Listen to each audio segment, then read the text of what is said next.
अच्छा जी, टॉपिक जो हम पढ़ने लगे हैं वो है sexual reproduction in flowering plant, यानी फ्लावरिंग प्लांट के अंदर किस तरह से सेक्सुअल रिप्रोडक्शन होती है। अच्छा, आपने याद रखना है कि जो फ्लावरिंग प्लांट है ना, वो आपने पढ़ा था कि जो ऐसे प्लांट जो सीड प्रोड्यूस करते हैं ना, उसमें दो किस्म के प्लांट्स आपने पढ़े थे, एक जिम्नोस्पर्म और एक एंजियोस्पर्म। अब जो एंजियोस्पर्म्स है ना, ये वो पौधे हैं जो फ्लावरिंग करते हैं, ठीक है। तो इनके बारे में आपने याद रखना कि एंजियोस्पर्म्स कौन से पौधे हैं, ये ऐसे पौधे हैं जो क्या करते हैं, फ्लावरिंग करते हैं, ठीक है। और अब हमने देखना है कि इन फ्लावरिंग पौधे के अंदर, इन फ्लावरिंग प्लांट्स के अंदर किस तरह से सेक्सुअल रिप्रोडक्शन होती है, इससे किस तरह से सीड फ्रूट वगैरह बनता है, तो वो अभी सारा पढ़ेंगे। सबसे पहले हमें देखना पड़ेगा कि फ्लावर का स्ट्रक्चर क्या है।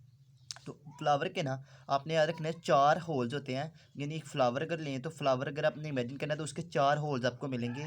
4 होल्स का मतलब है कि 4 उसके घेरे आपको मिलेंगे, 4 एक फ्लावर के अंदर 4 घेरे होंगे। अब 4 घेरे उसके कौन कौन से हैं, अगर मैं आपको डायग्रामेटिकली सबसे पहले दिखा दूं, फिर इसको हम स्टेप बाय स्टेप देखेंगे कि हर घेरे के अंदर क्या क्या चीज़ आती है। अब सबसे पहले आपने देखा होगा जो फ्लावर है, ठीक है। अब फ्लावर जो है इसके सबसे पहले क्या होती हैं, कुछ इसकी इस तरह से, यानी ग्रीन कलर की इसकी नीचे को ऐसे पत्तियाँ होती हैं जिसके अंदर से फ्लावर निकलता है, ठीक है। बिल्कुल इसके ऊपर जो है फिर इस तरह से, ये एक रफ सी डायग्राम मैं ड्रा कर रहा हूँ, ये आपने देखनी है, ठीक है। ये आपको होप सो सारा क्लियर कर दूंगा मैं, ठीक है। ठीक हो गया। अच्छा, सबसे पहले इस तरह से अगर एक फ्लावर को आप लेंगे तो सबसे पहले फ्लावर का ना आपको ये आउटर पोर्शन नज़र आता है, ये जो पोर्शन है, इस पोर्शन को हम कहते हैं कि ये जो नीचे वाला ये पोर्शन है सारा, इसको हम कहते हैं ये क्या है, ये कैलिक्स है, ठीक है। Calyx, calyx, this is calyx, यानी सबसे बाहर वाला घेरा। उसके बाद आपको दूसरा बाहर वाला घेरा नज़र आता है, ये पत्तियाँ नज़र आती हैं, पेटल्स। इस घेरे को हम नाम देते हैं कि जितना भी घेरा है ना, दिस इज़ कॉल्ड करोला, ठीक है। इसको हम कहते हैं करोला, ठीक है। अब करोला के बाद आपको इसके इनसाइड वाले, आप ये बाई दो घेरे हैं, इसके बाद अंदर जाएँ तो आपको इस तरह से ना घेरे नज़र आएंगे। धीरे एक इस तरह से आपको स्ट्रक्चर नज़र आएगा अंदर, ये मेल रिप्रोडक्टिव स्ट्रक्चर होता है, ये तीसरा घेरा होता है, ठीक है। इस सारे स्ट्रक्चर को हम कहते हैं ये मेल रिप्रोडक्टिव की वाला घेरा है, यानी मेल का जो रिप्रोडक्टिव पार्ट है फ्लावर के अंदर ये वो है, और इसको हम नाम देते हैं एंडोरेशियम, ठीक है। एंडोरेशियम, ठीक है, इसको एंडोरेशियम कहते हैं। इसके अंदर आप जाएँ तो इसके अंदर आपको एक चौथा घेरा नज़र आएगा इस तरीके से, ठीक है। इसको हम देखेंगे अभी स्टेप बाय स्टेप। दिस घेरा, इस घेरे को, ये फीमेल रिप्रोडक्टिव स्ट्रक्चर है, दिस इज कॉल्ड गायोनेशियम, ठीक है, गायोनेशियम, ठीक है। ये 4 घेरे हैं सबसे। अब ये 4 घेरे मेजर तो मैंने आपको पूरे करवा दिए हैं, अब इनके स्टेप बाय स्टेप मैं आपको बताऊंगा कि 4 घेरे हैं कौन से। अभी हम निकाल जी फ्लावर के 4 होल्स हैं, इसमें से जो 2 इसके होल्स हैं ना, 2 इसके आउटर हैं, ठीक है, और 2 इनसाइड हैं, ठीक है। 2 आउटर हैं, जो 2 आउटर हैं वो आपने याद रखना है कि 2 आउटर जो हैं वो उनका वो नॉन रिप्रोडक्टिव है, ठीक है। नॉन रिप्रोडक्टिव है, वो रिप्रोडक्शन नहीं करवा रहे, वो नॉन रिप्रोडक्टिव है। और इसके बाद अगर इनसाइड बात करें तो 2 इनर होल्स हैं इसके। अब जो 2 इनर होल्स हैं ना, 2 इनर घेरे जो हैं, ये दो आपने याद रखना है, 2 इनर वाले घेरे हैं, ये रिप्रोडक्टिव हैं, यानी इनका रिप्रोडक्शन के अंदर क्या है, रोल है, इसलिए इन्हें कहते हैं कि ये रिप्रोडक्टिव है। अब जो 2 नॉन रिप्रोडक्टिव हैं इसकी बात करें तो मैंने आपको बताया 2 नॉन रिप्रोडक्टिव में, एक सबसे पहले बाहर वाला ये दिस इज़ कैलिक्स, ठीक है, एंड दिस इज़ करोला, ये दोनों के दोनों कैलिक्स और करोला नॉन रिप्रोडक्टिव हैं, ठीक है। नॉन रिप्रोडक्टिव के अंदर सबसे पहले क्या, कैलिक्स, ठीक है, कैलिक्स भी नॉन रिप्रोडक्टिव है, और करोला ये भी नॉन रिप्रोडक्टिव है। अच्छा, अब सबसे पहले और जो रिप्रोडक्टिव वाले पार्ट हैं उसमें आपने याद रखना है कि उसके वो भी 2 हैं। उसमें कौन कौन सा है, एक आपने याद रखना है कि जो 2 नॉन रिप्रोडक्टिव है उसमें जो एक तो मेल रिप्रोडक्टिव स्ट्रक्चर है, मेल वाला, ठीक है, मेल वाला घेरा है, मेल रिप्रोडक्टिव, उसको हमने कह दिया जी वो एंडोरेशियम है, ठीक है, एंडोरेशियम। और जो फीमेल वाला है उसको हमने कह दिया जी वो फीमेल पार्ट है रिप्रोडक्टिव सबसे अंदर, फीमेल पार्ट को हमने कह दिया गायोनेशियम, ठीक है, गायोनेशियम, ठीक है। ये टर्मिनोलॉजीज आपको समझ आ गई, यानी यहाँ से दिखाऊं तो ये वाला जो स्ट्रक्चर है, ये सारा दिस इज़ एंडोरेशियम, अंदर चले जाए तो ये गायोनेशियम। ये मैंने सिंपल सी आपको थोड़ा सा ड्रा करके दिखाए हैं, फ्लावर के अंदर ही एक से ज़्यादा आपको नजर आएंगे। अच्छा, अब फर्दर स्टडी करें तो जो कैलिक्स है ना, कैलिक्स की बात करें तो ये कैलिक्स वाला घेरा है, कैलिक्स के अंदर ये जो आपको ये पत्तियां सी नज़र आ रही हैं यहाँ पे ग्रीन ग्रीन होती हैं, आपको ग्रीन फ्लावर के नीचे नज़र आएंगी, इनको हम कहते हैं ये सेपल हैं, ठीक है। ये भी सारा ओवरऑल नाम देते हैं सेपल्स। तो कैलिक्स की जो इंडिविजुअल यूनिट है ना सेपल्स है, ओवरऑल हमने पूरे को कैलिक्स कहते हैं। अगर इसके एक एक हिस्से को देखें तो एक ही साइज़ का ये सेपल है, ये भी सेपल है, ठीक है। ओवरऑल इसको हम कहते हैं जी ये कैलिक्स है। तो आप यहाँ से लिख सकते हो कि कैलिक्स का जो इंडिविजुअल यूनिट है ना, यानी जो अकेला एक वाला यूनिट है, इंडिविजुअल एक यूनिट उसका सेपल है। काफ़ी सारे सेपल से मिलकर क्या बना रहे हैं, एक पैलेक्स बना रहे हैं। उसके बाद बात करें क्रोला की, तो क्रोला आपको देखो जी, दिस इज क्रोला, ये क्रोला है। क्रोला के अंदर आपको ना ये 1 2 3 ये आपको पत्तियां नजर आएंगी। इन पत्तियों को आप कहते हैं पेटल्स, यानी ये वो पेटल ना जो पत्तियां जो कलरफुल होती हैं, प्यारी प्यारी से आपको नज़र आती हैं, ठीक है। तो क्रोला के अंदर आपको क्या है, इसका इसका यूनिट क्या है, पेटल्स। अब मुख्तलिफ फ्लावर्स के अंदर बेटा आपने याद रखना है कि मुख्तलिफ तादाद हो सकती है इन पत्तियों की। तो क्रोला का यूनिट आपने याद रखना है पेटल्स, ठीक है। पेटल्स, ये पेटल्स जो कलरफुल है, ये पेटल्स के बारे में याद है, ये कलरफुल होती हैं, रंग बिरंगी होती हैं, इनके अंदर कलर होता है। कलरफुल होने की वजह से ये एक तो कलरफुल है, दूसरा ये एक जूस क्रिएट करती हैं, नेक्टर। नेक्टर ना एक जूसी सब्सटेंस है, यानी जूस की तरह की एक चीज़ है, एक लिक्विड सी सब्सटेंस होता है जूसी, ठीक है। इस जूसी सब्सटेंस को देखकर ना इंसेक्ट्स यानी इस जूस को देख के इंसेक्ट्स अट्रैक्ट होते हैं इसकी तरफ, पत्तियों पे आकर बैठते हैं। मुख्तलिफ इंसेक्ट्स ना अट्रैक्ट होते हैं, उनमें कशिश उन्हें मिलती है कि इन पत्तियों पे बैठें, फिर वो पोलिनेशन में उनका रोल है। उसके बाद बात करें तो आपने याद रखना है अब मेल और फीमेल, ये दो पार्ट हैं। अब इनका मेजर काम है। अब एंडोरेशियम का भी यूनिट होता है और गायोनेशियम का भी होता है। अब आपने याद रखना जो एंडोरेशियम है ना, एंडोरेशियम, अब ये एंडोरेशियम था, ठीक है। दिस इज, ये पूरा के नाम लिखा जी एंडोरेशियम है, ये एंडोरेशियम है, ये अंदर तो गायोनेशियम है, ये बाहर एंडोरेशियम का ये अगर एक हिस्सा पकड़े ना, इसका एक यूनिट, इसको हम कहते हैं ये स्टेमन है, यानी ओवरऑल ना पूरे को नाम देते हैं स्टेमन।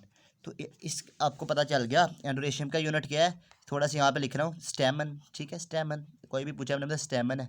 और अगर चौथा घेरा बचा गायोनेशियम, तो गायोनेशियम के अंदर आपने याद रखना है इसका इंडिविजुअल यूनिट क्या है। ये आपको यहाँ से अगर दिखाऊँ तो ये आपको नज़र आ रहा है मिडल में, इंडिविजुअल यूनिट इसका होता है, एक ही मैंने ड्रा किया है, इसको हम कहते हैं ओवरऑल कार्पल, ठीक है। ये गायोनेशियम पूरे को कहते हैं। और एक यूनिट की बात करें तो गायोनेशियम का यूनिट क्या है, कार्पल, ठीक है, कार्पल आपने याद रखना, गायोनेशियम का यूनिट है कार्पल, ओके।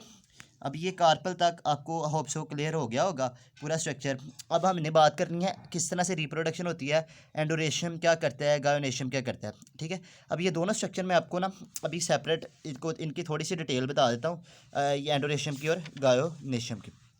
अब लेट्स सपोज सबसे पहले हम क्या करते हैं, इस स्ट्रक्चर को ना इस स्टेमन को बाहर ले आते हैं, यानी ये स्टेमन हमने बात की ना, स्टेमन को हम बाहर ले आते हैं और देखते हैं किस तरह से स्टेमन जो है ना इसका क्या रोल है। अभी देखो यहाँ पे ना मैं स्टेमन ड्रा कर रहा हूँ आपके लिए, स्टेमन, दिस एक स्टेमन, यानी वही फ्लावर में से ना मैंने एक स्टेमन निकाल लिया है, ये एक स्टेमन है, ठीक है, स्टेमन। अब आपने याद रखना स्टेमन जो है ना इसके दो पार्ट हैं फर्दर, यानी स्टेमन के फर्दर कितने पार्ट हैं, स्टेमन के आपने याद रखना स्टेमन के फर्दर दो हिस्से हैं। एक को हम कहते हैं एंथर, ठीक है, यानी ऊपर जो आपको नज़र आ रहा है इसको हम कहेंगे एंथर, और नीचे ये आपको थ्रेड लाइक धागेनुमा स्ट्रक्चर नज़र आ रहा है, थ्रेड लाइक इसे कहते हैं, यानी इसको ये धागेनुमा स्ट्रक्चर होता है, इसको हम कहते हैं ये है फिलामेंट, ठीक है, फिलामेंट।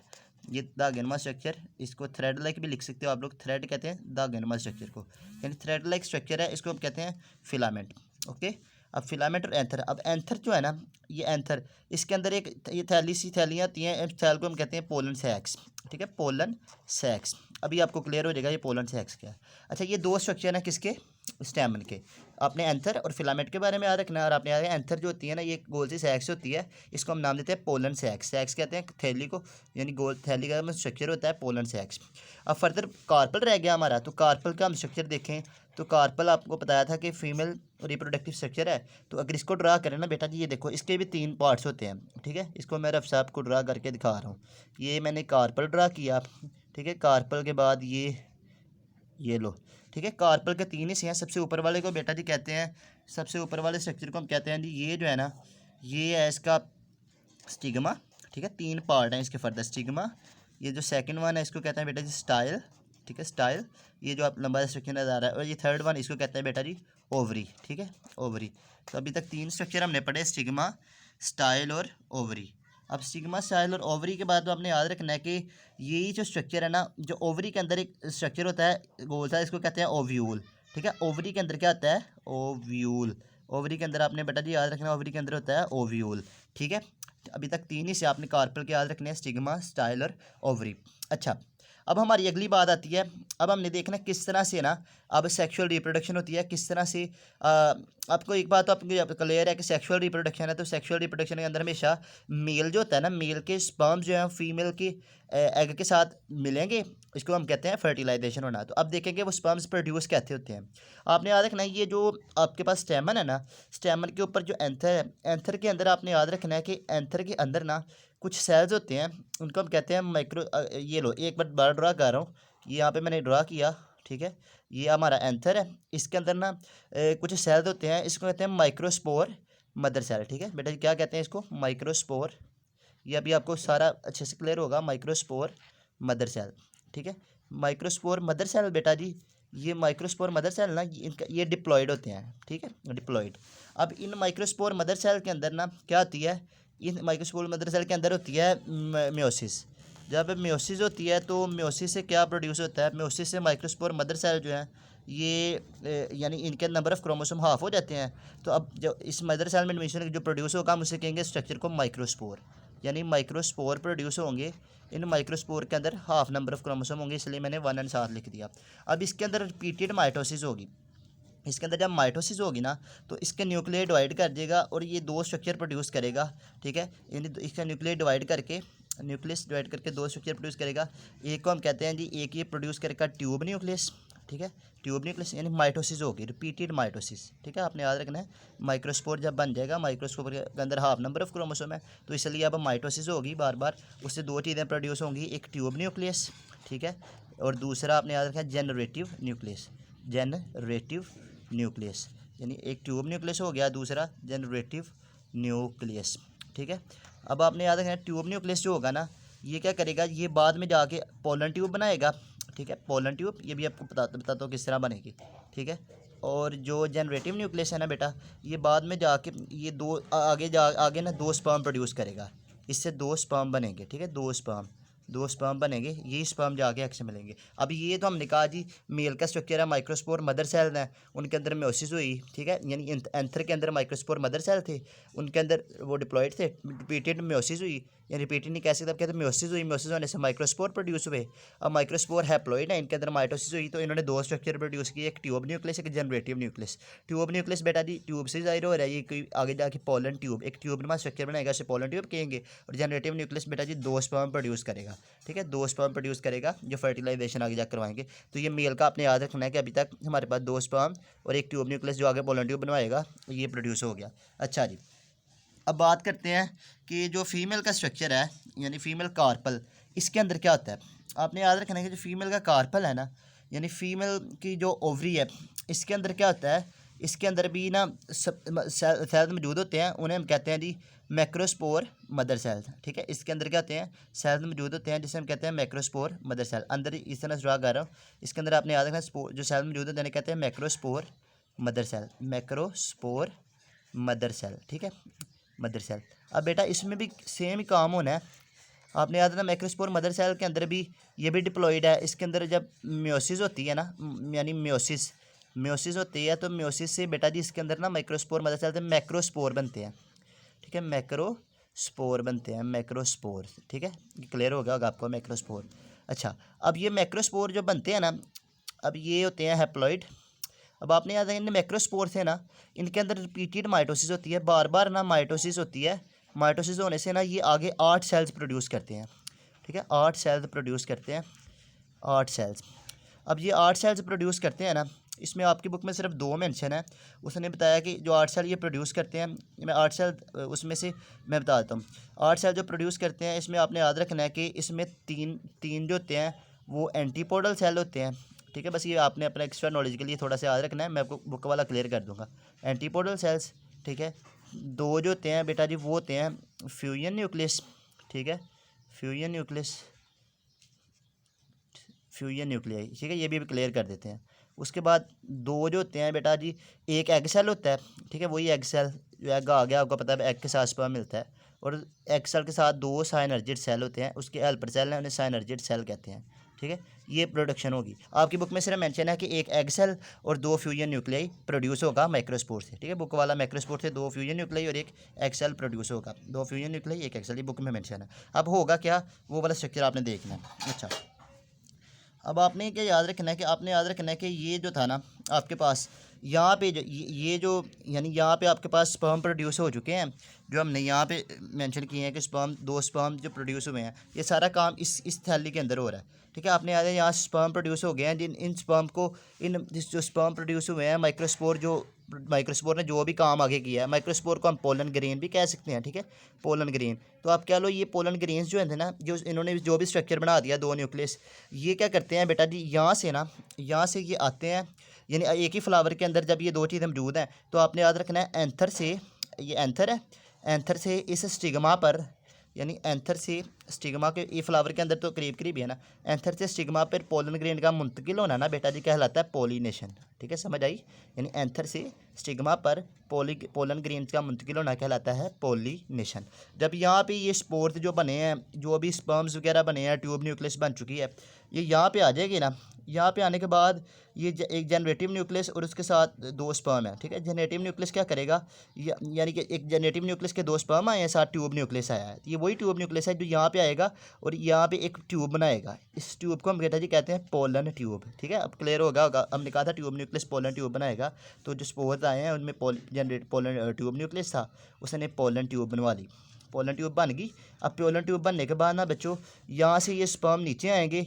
अब ये ट्यूब ना जाकर ना इस ओव्यूल के अंदर पेनिट्रेट कर जाती है, ओव्यूल के अंदर सुराख होता है तो उसके अंदर ना पेनिट्रेट कर जाती है, इस स्पर्म दोनों अंदर आ जाते हैं।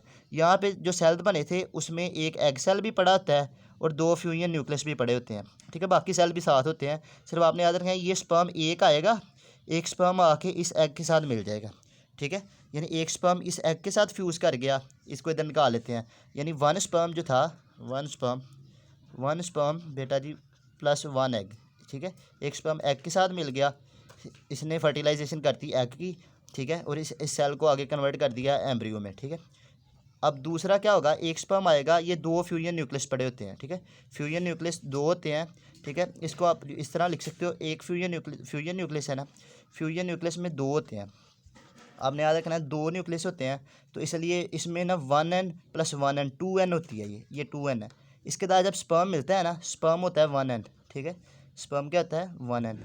अब जब ये 2 फ्यूजन न्यूक्लियस एक स्पर्म के साथ मिलते हैं तो ये भी इसको फर्टिलाइजेशन करके ना इसको कन्वर्ट कर देता है एंडोस्पर्म टिश्यू में, एंडोस्पर्म यानी एंडोस्पर्म टिश्यू में कन्वर्ट कर देता है। अब आपने यहाँ पे एक पॉइंट याद रखना है। अब देखो, अब हुआ क्या है, हमने कहा जी 2 स्पर्म थे, दोनों स्पर्म आए हैं, दोनों स्पर्म आने के बाद एक स्पर्म यहाँ पे ऊपर एग सेल पड़ा है, एग सेल से यूनाइट कर गया, तो हमने लिख दिया एक स्पर्म और एक एग यूनाइट करके आगे जो भी है जाइगोट बनेगा, जाइगोट से एम्ब्रियो बनेगा। तो जाइगोट भी आप लिख लो तो चल जाएगा इसके साथ, ठीक है, जाइगोट भी लिख लो।